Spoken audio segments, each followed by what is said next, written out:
So, ayan. Good morning. Good morning ulit ating mga nanay. So, nagpe-prepare po ako ng pananghalian namin ng anak ko at ng aking nanay. So, ayan. Magigisi lang po ako ng repolyo. Then, isasawag ko yung itlog ng kapitbahay. Charot. So, ayan. Nag-prepare na ako ng bawang at sibuyas. So, let's go. Okay. So, ayan. Papainitin na natin yung ating paglulutuan bago pa uminit ang aking ulo. Char. So, ayan. So, masipag ang inyong nanay magluto sa kahoy. So, para makatipid. Sayang ng gas, no? So, yan. Hintayin natin na tumuyo para malagyan natin ng mantika. O, diba? So, ayan. Ayan. So, pag mabilisan or nagmamadali kayo magluto or pag tinatamad, so, nagagas naman ako. Actually, ano na yan eh. Yung pakarga namin ng gas is last December pa. Imagine, also April na, di ba? So, wais tayo dapat. Ayan. Natutuyo na ang ating paglulutuan. So, ayan yung una, yung mantika. Gamit ko na siya kanina. Nagprito ako ng saging.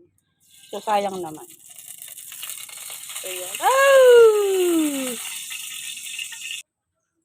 So, mainit ng mantika kasi init ng ulo ko. So, ilagay na natin yung sibuyas. Diba?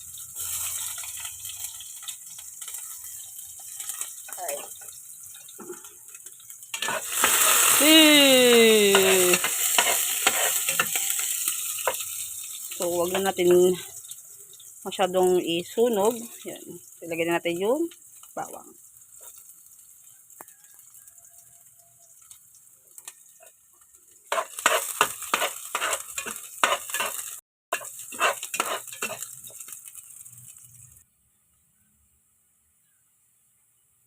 So, yan. Sunog na. So, lagay na natin yung ating gulay. Woo! Repolyo.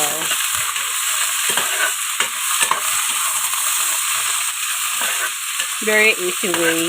So, nakita ko lang siya sa rep. May tira. Masasayang din. Kaya yun. Masasayang na kaya tinuto ko na siya. Healthy pa.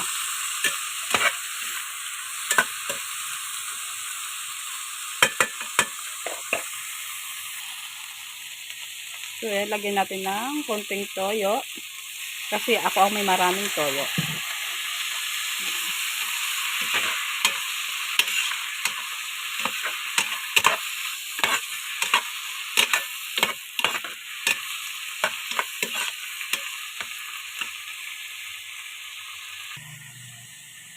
And then, konting paminta. Hindi pwedeng masyadong madami paminta kasi may baby tayo. Then, seasoning. So,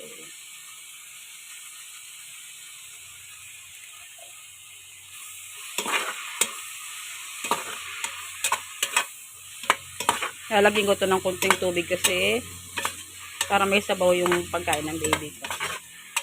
Kasi kung walang baby, tama na itong gisa-gisa eh. Diba?